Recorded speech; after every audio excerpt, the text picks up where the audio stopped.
Reds, Neil Atkinson with Mo Stewart and Neil Docking, in order just to sort of go through stuff that matters arise. And I asked for questions on Twitter rather than doing the chat today.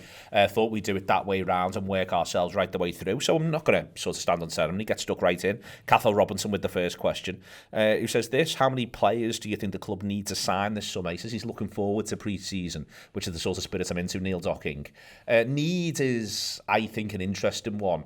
I want you to find a space between want and need for this, because I think need, you can make an argument of 0 in terms of need, but want to need, how many do you think? Yeah, needs a real urgency, isn't it? Yeah. Football club will cease to exist if... Liverpool must sign. I'd say, I think there's a strong case for 3. Go on, where are these 3? Well, you and I disagree on one of them quite primarily, the defensive midfielder. It's going to come in a minute, don't worry. I know, so I thought I'd get that in early. But I think the centre-half is one that I think seems obvious to all. And I would say a forward and, in my case, a defensive midfielder. So I'm saying 3. 3? How many in your want to need space? How are you? I'm kind of aligned with Neil in that respect. Although for me, I think it's more of a formula than a number. It's basically however many go out plus 2. So if we're selling more players, if we're selling Kelleher, if we're selling Diaz, if we're selling maybe one of the midfielders, then we get into a situation where that adds to it. But I think... So Matip's gone, so you want to replace Matip, I presume. Yes, absolutely. And then what you're saying is one more. Where's the one more before we get to your plus 2? I think the one more, again, is a wider forward. Someone who can be pushing to start regularly, maybe pushing Salah in field. So if it's Diaz goes, hypothetically, you then want another wide forward. Yes. Yeah. Okay, I think that plus 2 and then allowing for the idea that someone goes is good. That is a good one as we go all the way through. Viriak Koakar asks this: do you think that if Trent does want to be a full-time midfielder, Mo, would he then be happy not being a guaranteed starter? Because that's the nature of at right back. He feels pretty close to guaranteed. Not always. Conor Bradley's been impressive, but he feels more guaranteed at right back than he does in centre mid. Is that fair? That's very fair, and I think it's a really interesting wrinkle within all this, because obviously he comes into the season as the vice captain, the newly adorned vice captain, who will feel like he has earned that level of seniority, not only from the fact that he's put the years in on the game, but also the quality he's provided.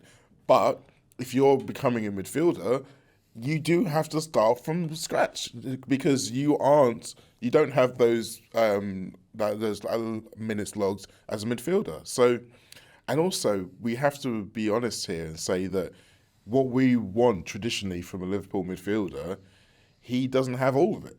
He has lots of things that not very many other midfielders do have, but he doesn't have the full quota of what you'd expect a Liverpool midfielder to be. Now, if Arne Slot comes in and says, well, that's fine, we want you there, we're going to find out a way to mitigate that with everybody else around you, then that's a different question. But I think it's a lot easier to see him as a regular starter, as a right back. And if he's earning upwards of £250,000 a week, which might be a modest figure, it might be nearer 300 grand a week, then you want him on the pitch. In fact, you always say Liverpool put their money on the pitch. That's the business model, isn't it? So you want him to be playing every week, but that just simply can't be the case, can it? If you've got 6 midfielders, which I imagine brings you back to the point we raised earlier of the need for one. Yeah, so it's an issue. I mean, I remain to be convinced whether central midfield is the best slot for him going forward. I don't know. I still think there's a lot to be said for him to be playing as a right back for Liverpool, and perhaps especially under Slot and the way Slot plays his right back. It could give him the most freedom of all. I think it's almost mitigating the deficiencies, because if you do play him at right back, the thing we've seen is that teams are going to try to put a fast player in behind him, and then what's our game plan around that? Now, Klopp's game plan around that was to basically make the right side of centre back cover half the pitch, and it worked a lot of the time. It didn't work all the time. If Slot's got a different plan to that, we'll have to wait and see. But I think that might be another part of it, is in terms of how do you get the best out of him? Because I agree with you.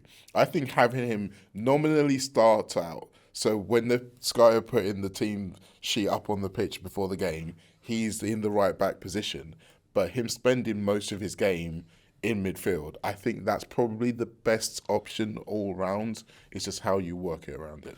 Okay, next one's Michael Edwards, not that one. At least I presume, given the nature of the question.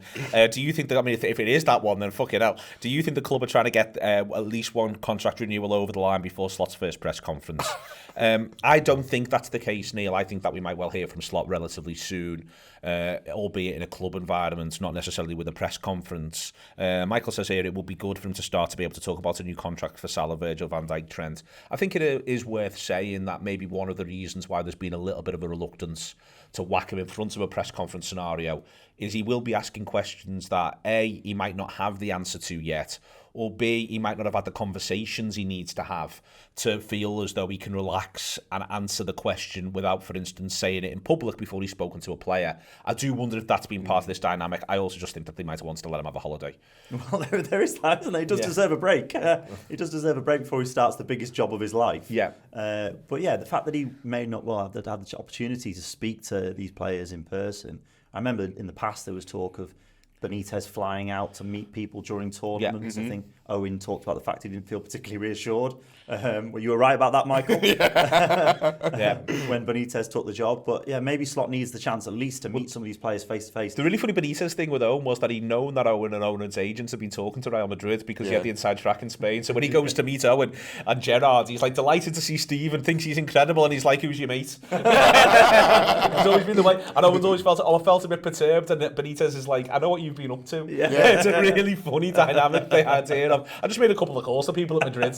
I love that. So yeah, I think we at least need to give him the chance to speak to Virgil, Mo and Trent face to face before he's bombarded with questions about their future in his first press conference. Yeah, I think so too. I mean, obviously, if this is the real Michael Edwards, he'll know that, and it's a bit of a funny question to be asking us, Michael. To be fair, obviously, Salah is probably the one that's going to draw the most attention at the moment. He's the one who's going to be the first one back in the building because technically he's going to be there the first day of pre-season. Yeah. The other two won't, so he'll probably get the chance to speak to him first. And yet, I still think the key one is still Trent because he is potentially the future of this football team, and the other two are at least the present. There's also just not a way, like for instance, let's use Virgil as an example. He's not going to answer where Virgil's going to play. What's he going to do? Rock up and say, well, to be honest with you, number 9. Just, it's not, he's not even going to be asked that question. I think we've just literally talked about it on a previous question from someone here. I think that is what makes it difficult for around sort of, with or without a contract conversation, really. Trent could have signed a new deal. It'd still be one of the first questions Slot was asked, which is where do you see Trent Alexander-Arnold playing? Exactly. And it seems to be the question that everybody, on the lips of everybody, this whole entire summer. And until we find out exactly how Arne Slot feels about it, it's still going to be a question. But for Salah, it's a situation where if it goes certain ways, then it does influence certain other deals. If they are absolutely adamant, or should I say if Salah and his camp are absolutely adamant that they're not signing a new deal and they're going to walk away for free next summer, then I think that the onus is on the club to find someone who can potentially replace him this summer and put him in the team and then say to Salah, okay, well, if that's the way you feel, then we're going to have to start doing what we feel is best as well. Okay, next one on the line is from Viniak again, and it sort of corresponds with something that Darren Lewis is asking. I'll do the two of them together. So Darren says, does the expected move to 4-2-3-1 leave soppers like Curtis Elliott on the fringes, given you'd expect the striking options to be filling most of the 4? He does say those soppers and Curtis to be used a little bit deeper, which is what I agree with. And Viniaka said he doesn't need to think we need to sign anyone in midfield if we're not chipping anyone out. And personally, he doesn't want any of the current midfielders to go, and especially neither Curtis nor Harvey. This is the 4-2-3-1 question, I think, Neil, in that if it is going to be 4-2-3-1, then it does sort of throw open who he thinks plays in the 2, and then it throws open to your point, which is you'd still potentially like him to sign someone to play in that 2. But if he does, then you do feel as though he'd suddenly have 7 to go into the 2, unless he plans to use a lot of midfielders in the 3, which certainly doesn't excite me, but it might be what he wants to do. behind the forward Yeah. as the 10, as it were. Well, but also possibly in wide areas. Curtis has played left midfield. Szoboszlai's played right midfield in the patch. You know what I mean? Like Yes. I know you just have Szoboszlai's been deployed more as a winger before he arrived at Liverpool. Harvey right midfield. You know what I mean? So it's not. For me, that doesn't. That's part of this. And I think that still just remains the key tactical question more than anything else. Though, if it is 4-2-3-1, who does he see as the 2? Who does he see as the 3? And does he see any crossing over between the two spaces? Yeah, I agree. I mean, I think if you look at their skill sets, I can't really see Curtis Jones being deployed as a left winger in this system. Nor can I, but Slot might have a very different idea when he walks through the door. But I can't really see that. And I do think we've seen, is it England under-21s, where he was deployed as a 6. So, I think that's a role that he certainly could be moulded into because he just retains possession so well. Yeah. I certainly don't want to see either him or Harvey Elliott moved on for a variety of reasons, not because one of them's a local lad before that's said about me or that I accept mediocrity or whatever, some of the odd criticisms that come in people who support Curtis Jones in the past, but mainly just because of their profile, their age. They're brilliant. They're brilliant. They're homegrown. Their potential, the chance to grow under a new manager. So I don't see a world where either of those are moved on. I do think there's a scenario where we do bring in an additional midfielder and then we see over the course of the season what the new pecking order is. And then very well next summer, perhaps Endo is moved on. Perhaps any of that number are moved on if they don't fit into the manager's plans. So I'm not opposed to the idea of being overstocked as we go into this season and then doing more pruning at the end of the I just don't. I think before I bring my on it, Neil, my thing though is, it's the same with moving Trent. Of what we saw last season, of what actually happens in the previous 2 seasons for Brighton, we've been talking a lot about players who are or aren't injury prone.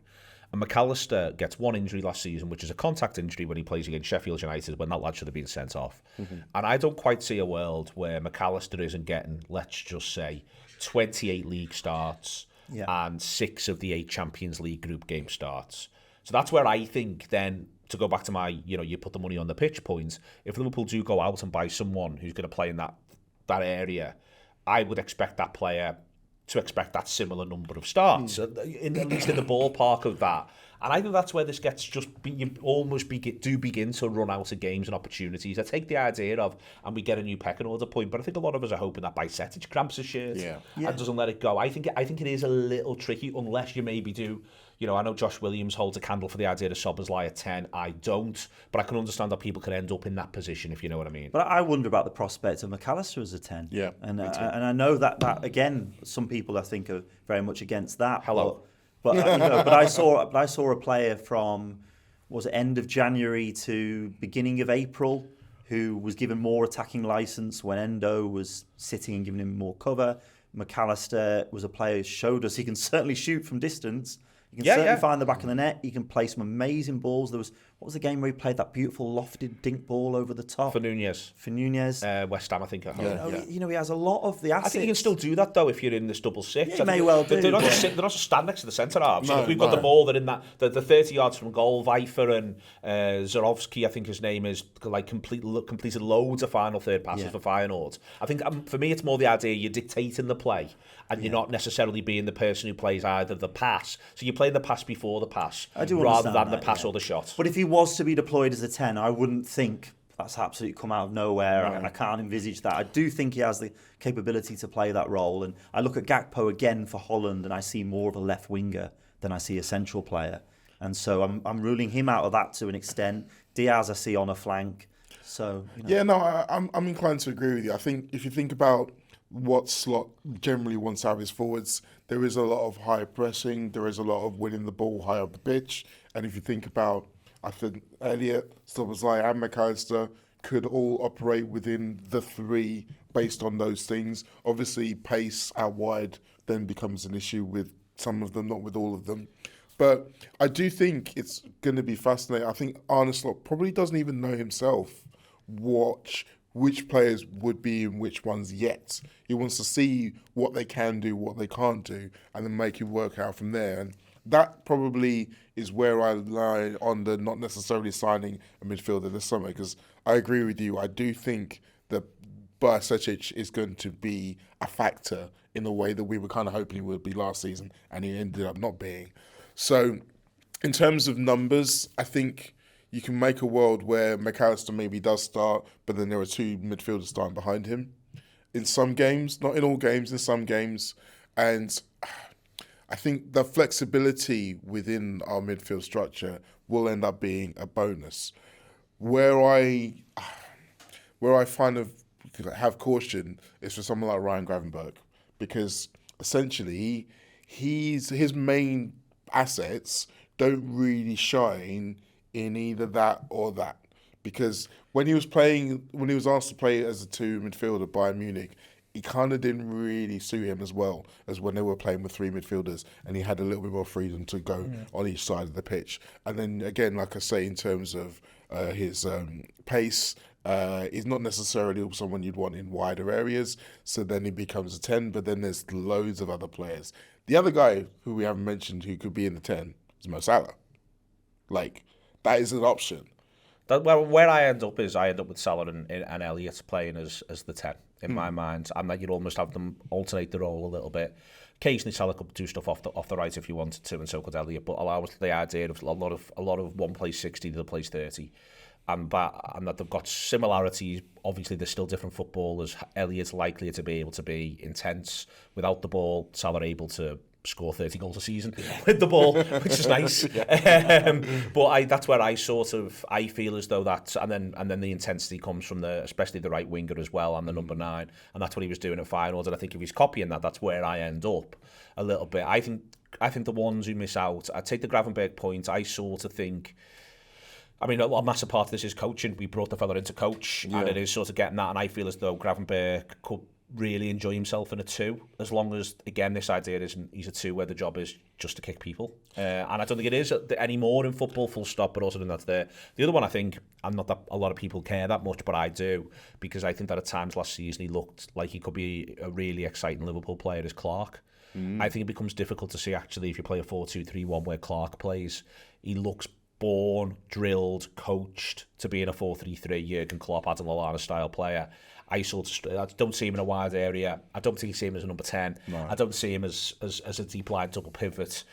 He really is that raw 8, and I think he's the other one who maybe falls even more so into the way you've just characterised the Gravenberch question. Yeah. Whilst I was, I think I would actually think we would have ended the season strong with more Bobby Clark in our lives, to be honest with you. But they're young enough to be coached into it. Exactly, coaching is a thing here, and that's the key part of this. I mean, it's funny because despite what I said about Ryan Gravenberch, in my mind, I still see a vision of him being able to turn into Genie in the way that he has the ability to be someone who's just impossible to get the ball off of, always able to see the progressive pass, but just able to carry the ball when carrying the ball is necessary. It's just the positional, tactical discipline that he needs to grow into his game, and if it can be coached into him, happy days. Well, this is why I'm excited by all these options. I'm excited by the idea of McAllister. I can't quite get into it as a number 10 in this shape, because I think of Brighton, when they played something that looked a little like this, he played close to Caicedo. That was where he did a lot of his work off that left-hand side.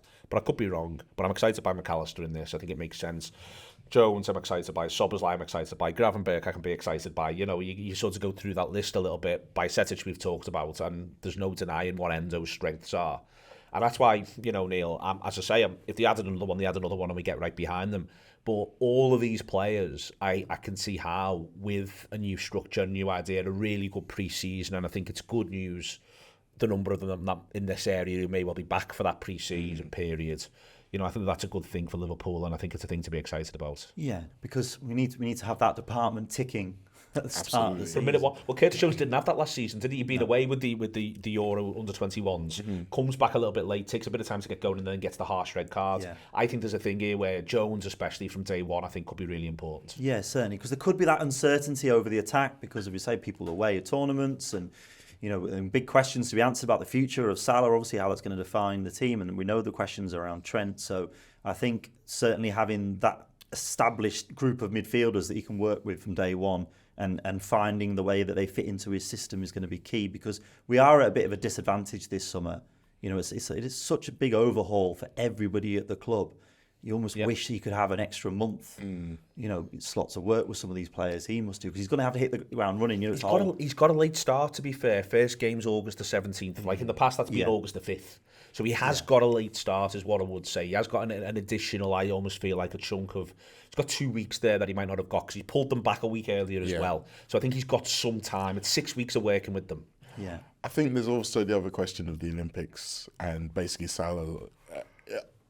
Does he get to go?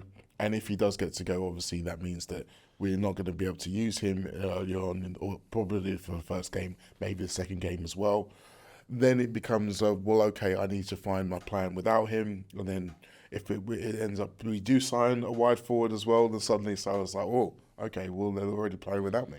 Okay, last one we'll do is AT'sography, who says this: what's your dream choice and realistic choice for number 1, number 6, number 2 centre-back, and number 3? He says a no-frills goal scorer, number 9. If we haven't talked about, we talked about the other 2, Neil. So who is your realistic dream choice for number 6? You put me on the spot now. I want one. Okay, you can have a centre-back if you want. That's easier at first, and you can think about the number 6. Our new friend Yoro. You want Yoro? Yeah, so I'm sold on it. I'm a Calafiori man, me. I don't want to be one of those guys, but I was talking about him a fair while ago, and I do think that he's been one of those guys who can be a real dominant centre half for years. I think the biggest... And can also do bits at left back in the near future. He can do little bits of left back. I mean, he reminds me of Joel Matip in as much as that if you put him in defensive midfielder, you'd expect him to be able to hold his own. He's got the strength, he's got the technical ability, he's got speed to be able to drive past people. I think he is, at such a young age, got the ability to become real dominant. And when we're looking across all of Europe trying to think of, well, if we're going to replace Virgil, they need to have this, we need to have this, and we need to have this. And most of the players have got like 4 out of 5, 3 out of 5 of the Virgil characteristics. I think he's got a lot, this kid. 22, isn't he? Yeah. 6'2". It was originally a left back, wasn't he? And Yeah. I think Mourinho was sort of shunned using him, didn't he? Yeah. Well, That's I mean, wild. the idea of Mourinho and young players is It's not original, is no, he's like he's never going to be a youth coach in his day, is he? The 6. Oh. By the way, on the Euro, this chap Calafiori question, I am very much in the camp of why not both. I would like 2 wide forwards and 2 centre halves to go back to the initial points at the start. Go on, number 6. It's difficult because there's not necessarily a needle mover out there, because if there was, I think we'd have already been in for him.